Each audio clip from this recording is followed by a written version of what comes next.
ஓ! அதுக்கு தான் எனக்கு இதெல்லாம் சிம்ப்டம்ஸ் காட்டுச்சு போல இருக்கு. பணம் இருக்காது. ஆனா நம்ம எப்படி அத சால்வ் பண்ணுவோன்னே தெரியாது. ஐயோ!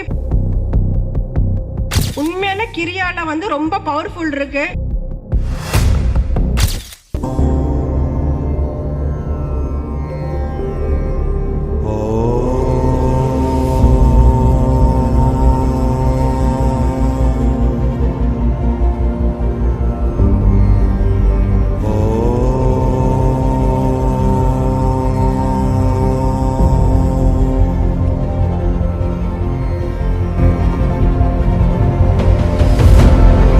வணக்கம். என்னோட பேர் ராதாமணி. எங்க வீட்டில் சில பிரச்சனைகள்லாம் வந்தது. ஓ! அதுக்கு தான் எனக்கு இதெல்லாம் சிம்ப்டம்ஸ் காட்டுச்சு போல இருக்கு அப்படின்னு நினச்சிட்டு நான் கொஞ்சம் ஃபீல் பண்ணேன். கொஞ்சம் பெரிய பிரச்சனைகள் வந்தது எங்கள் சாருக்கு. அப்புறமேல அதுக்கு எப்படா ஃபேஸ் பண்ணுவோம் சொல்லிட்டு ரொம்ப ஃபீல் பண்ணேன். அப்புறம் குருஜி ஐயாக்கு ஃபோன் பண்ண, ஐயா அந்த மாதிரிலாம் பிரச்சனை இருக்குன்னு எனக்கு கிரியா பண்ணுமா, உனக்கு எல்லாம் சரியாக போயிடும் அப்படின்னு சொல்லி சொன்னார்.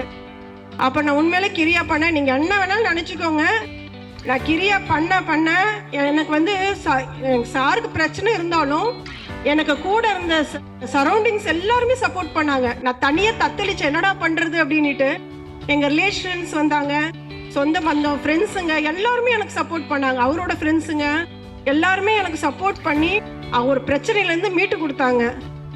அப்புறம் எனக்கு ராமச்சந்திரன் சார் கூட கொஞ்சம் ஹெல்ப் பண்ணார். நிறைய பேர் ஃபோன் பண்ணி ஐயா கிட்டேயும் சொன்னேன்.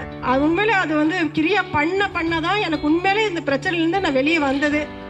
உண்மையிலே எல்லாரும் கிரியா பண்ணுங்க, ரொம்ப நல்லா இருக்கு. பணம் கஷ்டம் இருந்தாலும் எப்படி, அதாவது என்ன சொல்ல, பணம் இருக்காது. ஆனால் நம்ம எப்படி அதை சால்வ் பண்ணுவோன்னே தெரியாது. ஐயோ பணம் கட்டணுமே, என்ன பண்ணுறது நம்ம நினைப்போம்.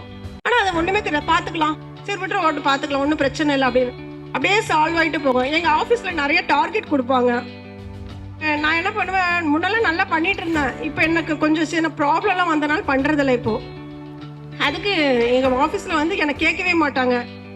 எனக்கே ஆச்சரியமாக இருக்கும். ஏன்னா என்ன எல்லாரையும் கேட்பாங்க, என்ன மட்டும் கேட்க மாட்டாங்க.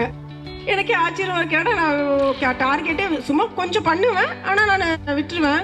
அப்போ என்னை கேட்காம அது கிரியா பண்ண நமக்கு வந்து என்னென்னா எல்லா பிரச்சனைகள் வந்து காப்பாற்றுது. சில விஷயங்கள் பிரச்சனை வந்தாலும் எல்லா விஷயமே என்னை காப்பாற்றி கொண்டு வருது. உண்மையில கிரியால வந்து ரொம்ப பவர்ஃபுல் இருக்கு. இன்னொரு விஷயம் என்னன்னா, என் தங்கச்சி சொன்னா என்னன்னா, குரூப்ல வந்து நம்ம எல்லாரும் வீட்லயும் பாருங்க, எல்லாரும் நிறைய பயிற்சிகள் இருக்கு. அந்த பயிற்சிகள் வந்து நிறைய குரூப்ஸ் இருக்கும். பட் எல்லாரும் பயிற்சி கத்துட்டு போயிடுவாங்க.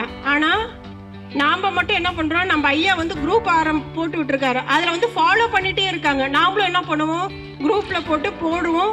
1 நாள் 2 நாள் 48 நாள் செய்வோம். யார் 40 நாள் செய்யறாங்களோ அதுல விஷ் பண்ணுவார் ஐயா. அதனால எல்லாருக்கும் என்கரேஜ்மெண்ட்டாக இருக்கிறதுனால எல்லாருமே அது வந்து ஆர்வமாக செய்கிறாங்க. உண்மையிலே வந்து அம்மா அப்பா மாதிரின்னு சொல்லி தங்கச்சி சொல்லுவா எப்பவுமே அந்த குரூப்பில் வந்து, ஏன்னா ஃபாலோ பண்ணிகிட்டே இருப்பாங்க. தாத்தா பாட்டிங்க வந்து ராமச்சந்திரன் சார் தான் அது சொன்னார் தங்கச்சிக்கு. தாத்தா பாட்டிங்கன்னா கைட் பண்ணி சொல்லிட்டு போயிடுவாங்க. அம்மா அப்பா என்ன பண்ணுவாங்க, ஃபாலோ பண்ணுவாங்க, இப்படி இருன்னு சொல்லுவாங்க. அதே மாதிரி தான் இந்த மாதிரி பண்ணியிருக்காங்க. உண்மையிலே ரொம்ப சந்தோஷம்.